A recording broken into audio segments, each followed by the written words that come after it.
Imaginez un homme seul, debout face à un gouffre béant là où se trouvait sa vie entière. En avril 1973, une crue dévastatrice emporte le pont de Glen Weber, l'isolant du monde.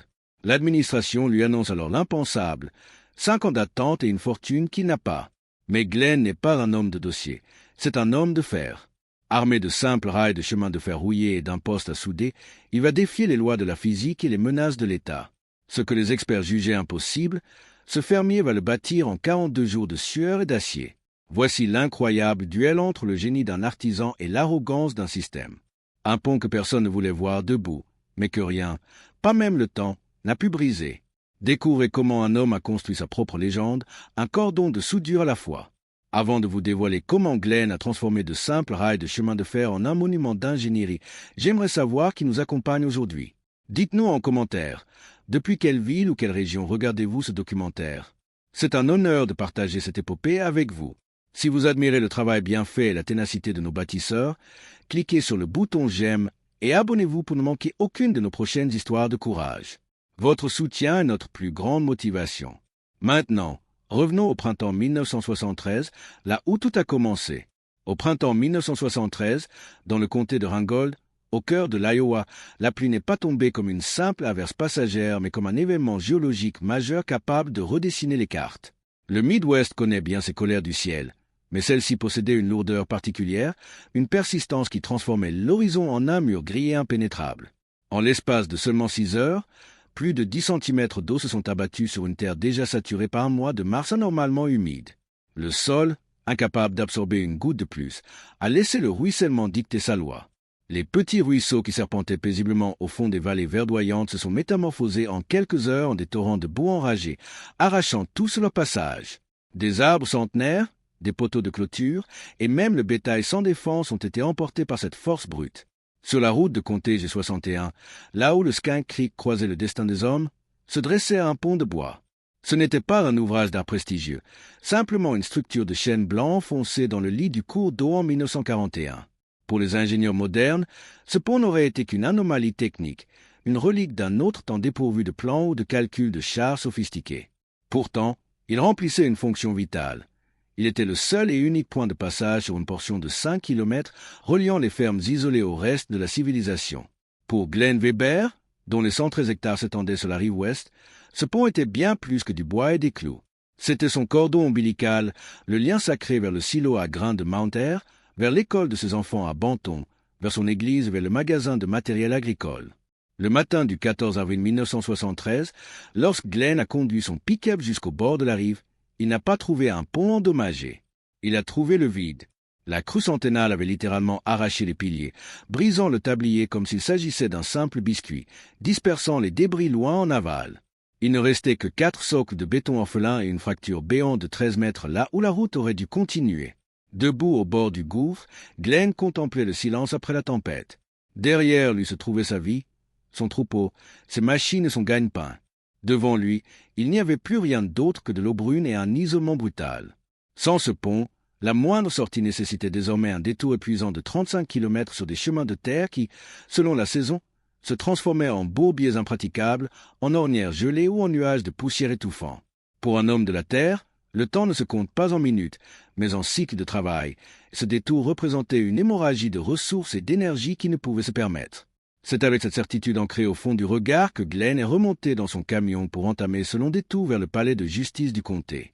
Il ne le savait pas encore, mais son refus d'accepter cette fatalité géographique allait donner naissance à l'une des histoires de détermination les plus admirables de la région.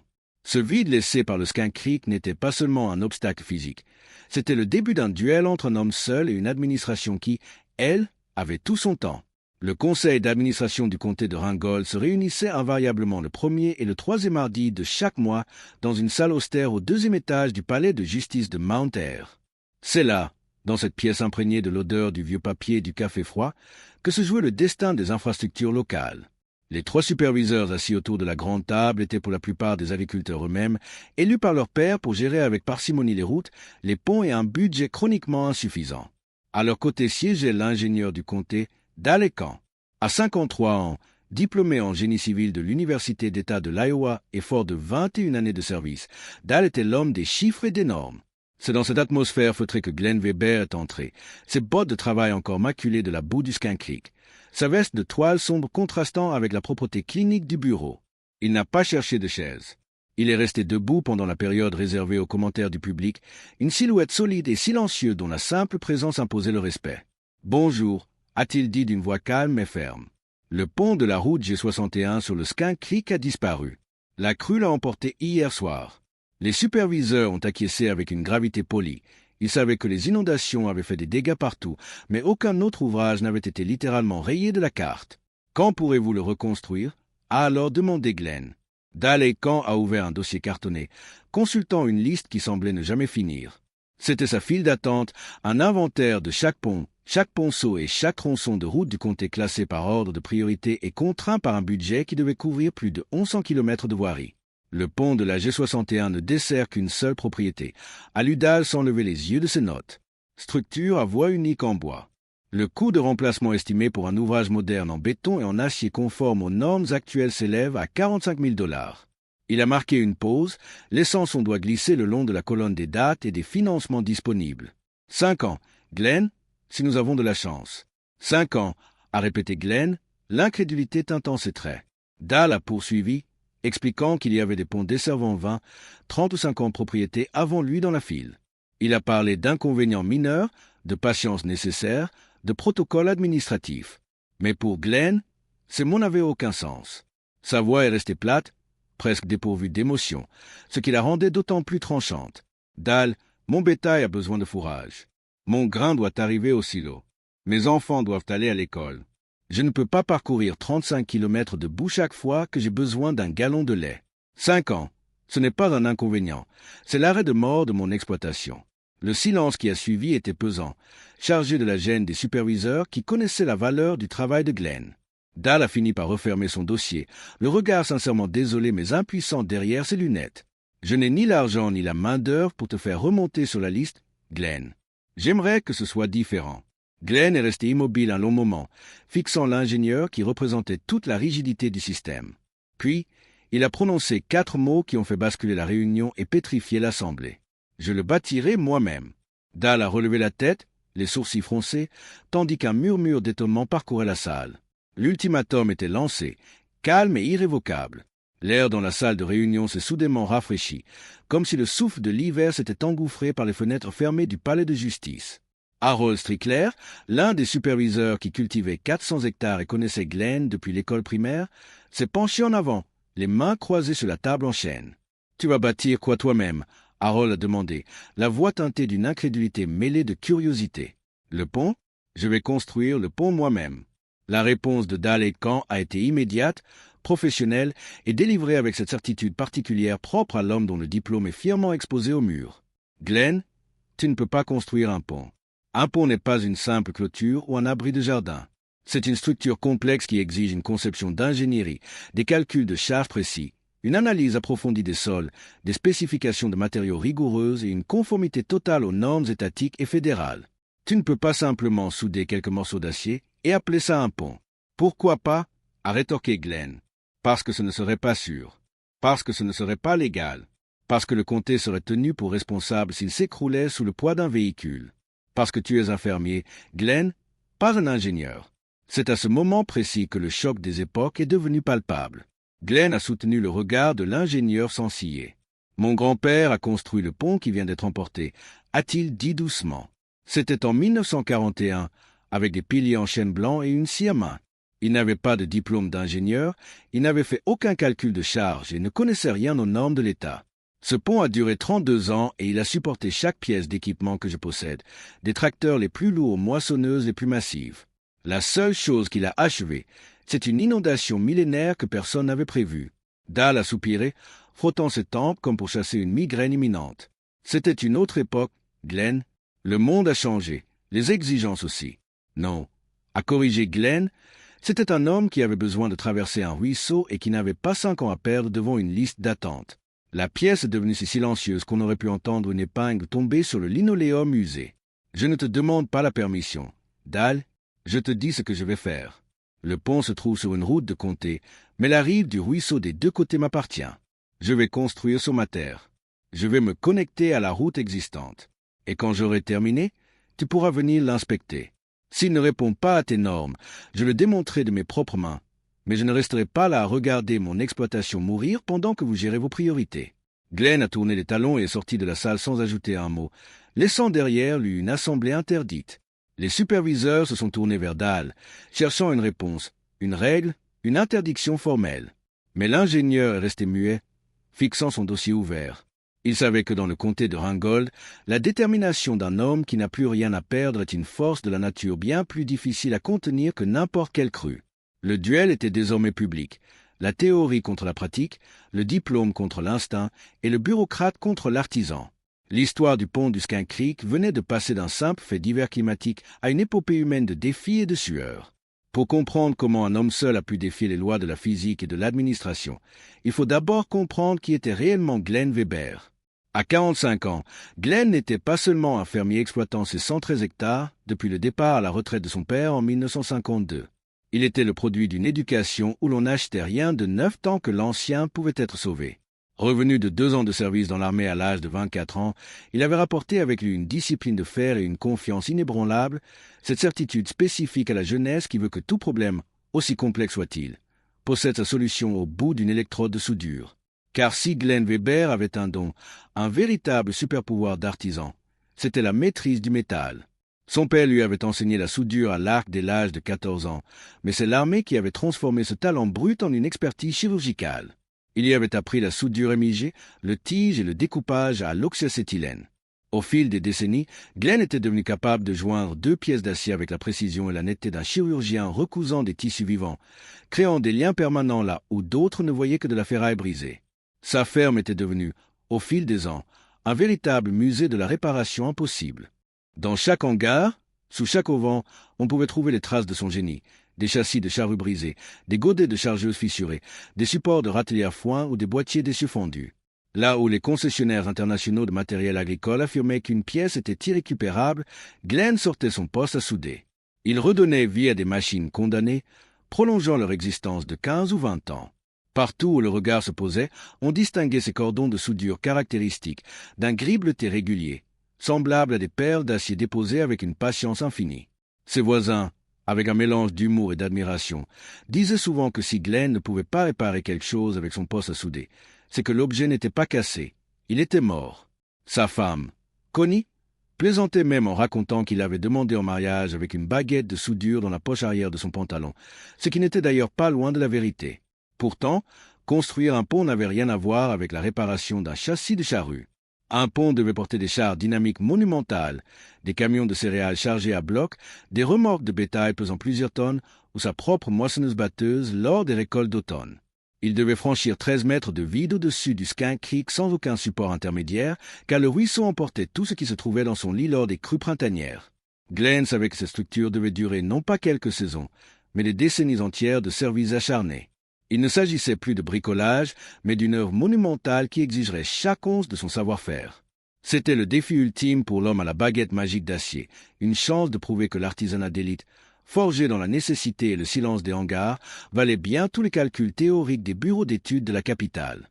La bataille contre le courant n'allait pas se gagner avec des mots, mais avec la chaleur intense de l'arc électrique et la volonté d'un homme qui connaissait le langage secret du métal. Pendant 3 jours après cette réunion mémorable au conseil des superviseurs, Glenn Weber a disparu des champs pour entreprendre une tâche que Dahl Aitken n'aurait jamais soupçonnée de la part d'un agriculteur, une recherche académique rigoureuse. Il a conduit son pick-up jusqu'à la bibliothèque de l'Université d'État de l'Iowa à un trajet de près de 200 km aller-retour.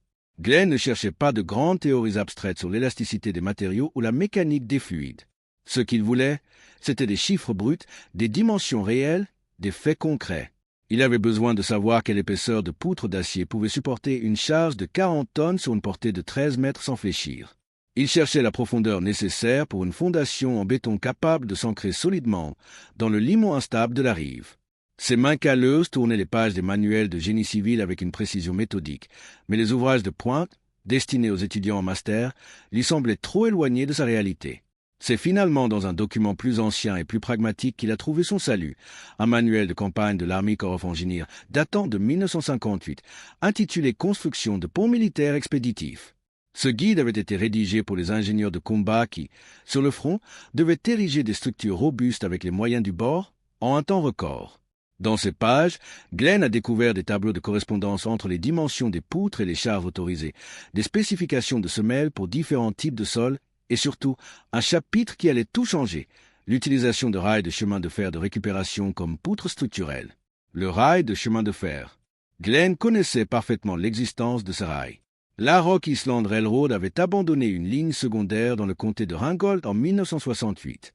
8 kilomètres de voie ferrée qui reliait autrefois la ligne principale à un silo à grains désaffecté au sud de Kellerton. Les rails étaient toujours là, empilés dans un champ le long de l'ancienne emprise, rouillant lentement sous les airboats, propriété d'une société de récupération de Des Moines qui n'avait jamais pris la peine de les charger. Glenn a décroché son téléphone pour appeler l'entreprise. Combien pour 20 sections de rails de 9 mètres chacune, a-t-il demandé. À l'autre bout du fil, le silence a trahi la surprise du vendeur. Vous voulez acheter de vieux rails pour quoi faire? Pour construire un pont. Un nouveau silence, plus long celui-là, a précédé la réponse. 15 $ par section, soit 300 $ pour le lot, à condition que vous veniez les chercher vous-même. 300 $. Pour le prix d'une petite génératrice d'occasion, Glenn venait d'acquérir l'ossature principale de son futur chef-d'œuvre. Dès le lendemain, il était sur place avec son camion à plateau, chargeant lui-même ses tonnes d'acier pur avec la force tranquille de celui qui a enfin un plan. Il ne s'agissait plus de rêverie ou de défi verbal, la logistique était en marche. En transformant le fer des trains en une route pour ses tracteurs, Glenn prouvait déjà qu'un esprit pragmatique peut voir des solutions là où la bureaucratie ne voit que des obstacles financiers insurmontables. Il n'était plus seulement un soudeur de génie, il était devenu un érudit tactique, puisant dans les manuels de guerre les connaissances nécessaires pour mener sa propre bataille contre l'isolement. Le fermier de l'Iowa venait de trouver son armure d'acier. Le chantier a officiellement débuté le 21 avril 1973, une semaine jour pour jour après la colère des eaux. Pour Glenn Weber, ce n'était pas le début d'une simple construction, mais l'entrée en résistance contre l'inertie administrative. Durant les 14 premiers jours, il a travaillé seul, affrontant la boue résiduelle et le silence pesant de la vallée. La première étape, cruciale, concernait les fondations. Les anciens socles de béton du pont de 1941 étaient toujours là, 4 colonnes massives ancrées dans la berge du ruisseau, 2 de chaque côté. Avant de construire quoi que ce soit, Glenn devait s'assurer que ces vestiges du passé pouvaient supporter l'avenir. Il a enchaîné son tracteur Farmall 560 à chacun de ces blocs, faisant rugir le moteur pour tester leur résistance. Aucun n'a bougé d'un millimètre. Ce béton vieux de 32 ans était devenu aussi dur que du granit. Glenn a alors pris une décision pragmatique qui lui a épargné 2 semaines d'excavation épuisante. Il allait réutiliser ses bases. Mais pour garantir une assise parfaite à ses poutres d'acier, il a coulé de nouveaux coussinets d'appui sur chaque semelle. Il s'agissait de chapes de béton armées de 30 cm d'épaisseur, conçues pour répartir uniformément la charge colossale des rails sur les anciennes fondations. Il a gâché le béton lui-même dans une bétonnière de location, versant le mélange dans des coffrages en bois qu'il avait fabriqués avec des planches de récupération. Pendant 10 jours, il a laissé le mélange mûrir, l'arrosant patiemment pour éviter les fissures, pour un coût total dérisoire de 220 $. C'est alors qu'est intervenu à Lindsay, son voisin de toujours, un homme de 52 ans qui ne pouvait rester spectateur devant un tel défi. À deux, ils ont entrepris la phase la plus périlleuse, la pose de l'ossature. Un rail de chemin de fer standard de la Rock Island pesait environ 65 kg par mètre. C'était une barre de métal pur, une forme en T inversée conçue pour supporter des locomotives de plusieurs centaines de tonnes. Glenn avait prévu d'en aligner 8, côte à côte, pour franchir les 13 mètres de vide. En utilisant le Farmall de Glenn et un palan à chaîne, les 2 hommes ont commencé à manœuvrer ces géants d'acier. Chaque rail était une masse inerte de près d'1 tonne qu'il fallait positionner avec une précision millimétrique sur les coussinets de béton. Sous le ciel changeant de l'Iowa, le squelette du pont a commencé à apparaître, jetant ses lignes sombres et rectilignes au-dessus des eaux encore troubles du Skunk Creek. 8 rails parallèles, comme les cordes d'un instrument de musique géant et indestructible, reposaient désormais sur les berges. Art, qui maniait lui-même le poste à souder pour ses clôtures, observait Glenn avec une sorte de révérence muette. « Je sais souder un poteau », disait souvent Art, mais Glenn, lui, soude des ponts. Il y a un monde entre nous. Le squelette de fer était posé, une structure d'une densité telle qu'elle semblait appartenir à un âge industriel héroïque. Ce n'était plus un projet de fermier. C'était une prouesse de logistique rurale, réalisée sans grue télescopique ni équipe d'ingénieurs, simplement par la force des bras, l'ingéniosité des chaînes et la solidarité du voisinage. Le Skunk Creek avait arraché le bois, mais il allait maintenant se heurter à l'acier des rails, ancré dans le roc de la volonté de Glenn Weber. La fondation était prête, le silence de la rive n'attendait plus que le chant strident de l'arc électrique pour fusionner ce métal en une seule et unique pièce souveraine. C'est au cours de la phase suivante que le métal inerte est devenu une œuvre d'ingénierie vivante, sous l'effet d'une chaleur dépassant les 3000 degrés. Pendant 2 semaines éreintantes, Glenn Weber a vécu au rythme de l'arc électrique, transformant 8 rails de chemin de fer isolés en une grille structurelle indissociable. Ce n'était pas seulement du travail manuel, c'était une performance d'endurance physique et de précision technique. Pour lier ces rails entre eux, Glenn a découpé le reste de son acier en sections de 60 cm qu'il a placées perpendiculairement aux poutres principales, tous les 1,20 m. Chaque jonction exigeait une fusion parfaite, une pénétration profonde de l'acier pour garantir que la structure ne vibre jamais sous la charge. Imaginez cet homme, allongé sur le dos sur des poutres étroites à 13 mètres au-dessus des eaux encore tumultueuses du Skunk Creek, soudain au-dessus de sa tête alors que la pluie fine du printemps s'écrasait sur son masque de protection. Les étincelles blanches et bleues pleuvaient sur lui, brûlant ses vêtements de travail et marquant sa peau, mais Glenn ne s'arrêtait pas. Il meulait chaque imperfection avec une disqueuse avant de repasser un cordon de soudure, créant ces motifs réguliers en écailles de poisson qui sont la signature des maîtres artisans. Arline l'aidait pour les manœuvres lourdes, mais pour ce qui était de la fusion structurelle, c'était le domaine exclusif de Glenn. Une fois le squelette d'acier achevé, il a fallu s'attaquer au tablier. Glenn s'est rendu dans une scierie locale de Léon pour acheter des madriers de chêne massif, sciés brut, de 5 cm d'épaisseur et 30 cm de large. Ces planches, lourdes et imprégnées de l'odeur boisée de la forêt, ont été posées en travers de la grille de rail et fixées à l'aide de boulons de carrosserie galvanisés traversant des trous prépercés dans l'acier.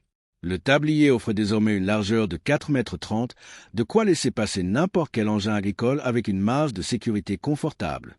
Pour finir, il a ajouté des garde-corps robustes, utilisant les derniers rails courbés avec une force hydraulique pour épouser les approches du pont, le tout soudé sur des montants en tubes d'acier.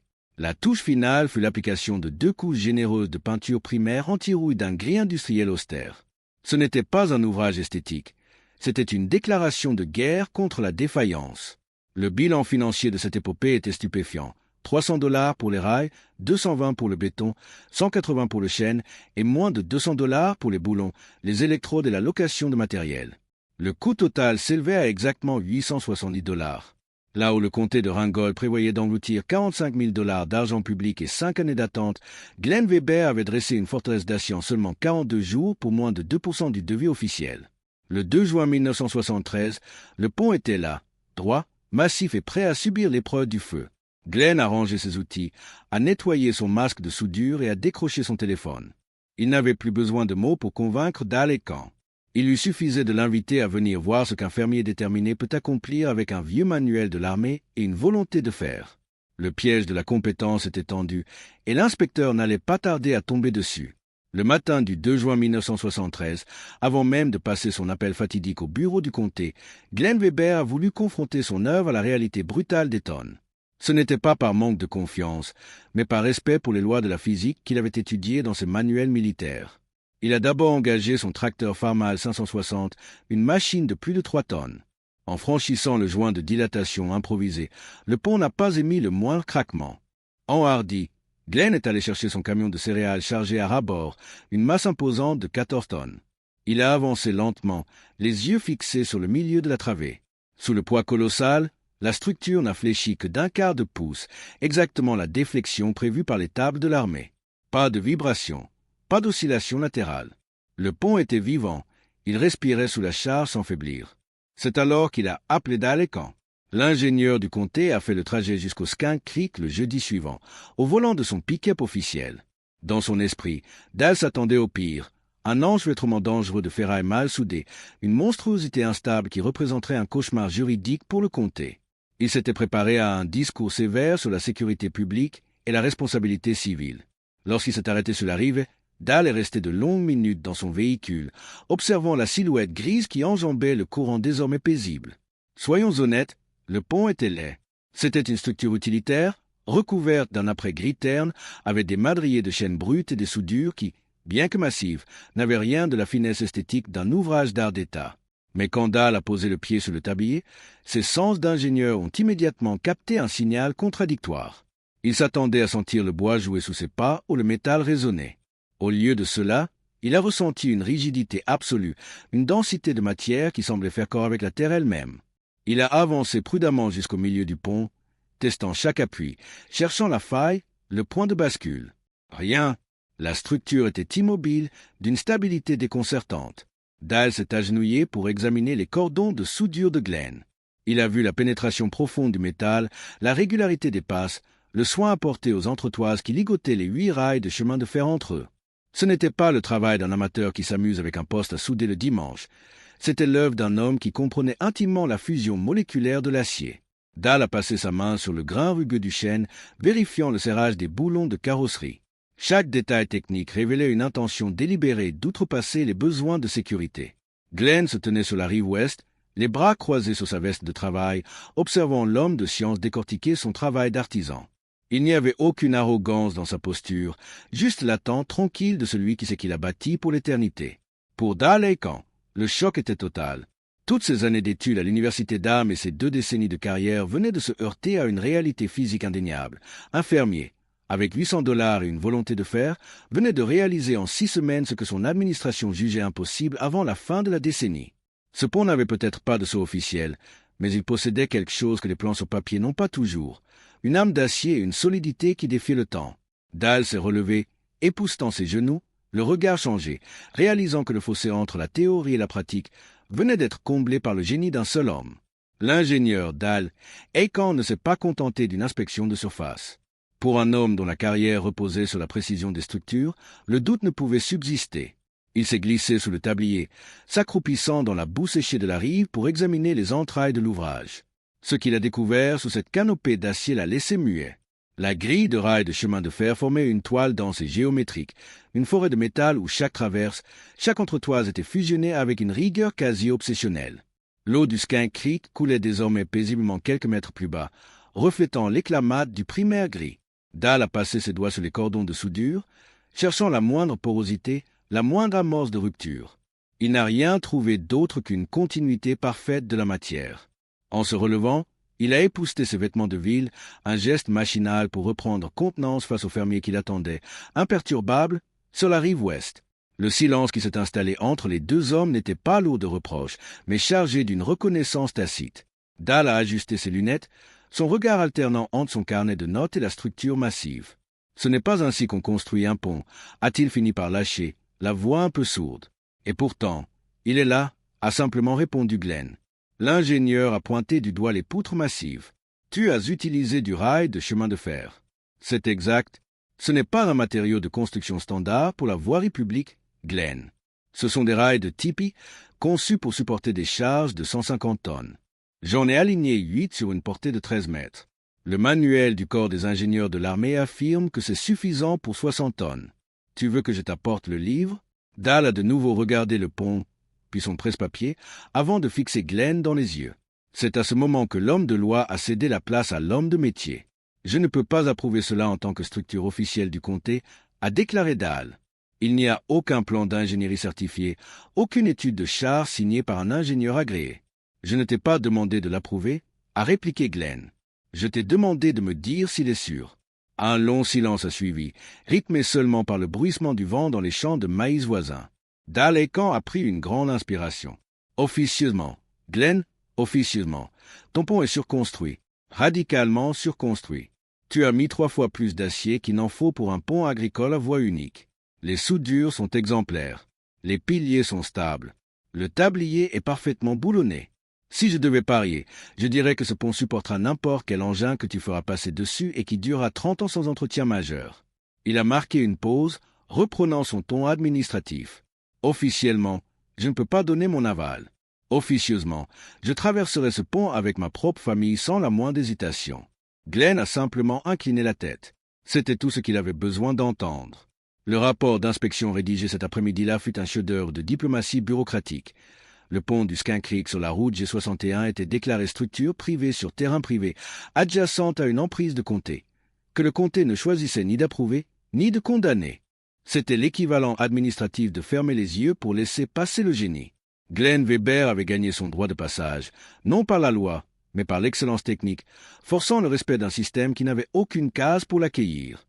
Sa bouée de sauvetage était désormais ancrée dans le sol, solide et souveraine.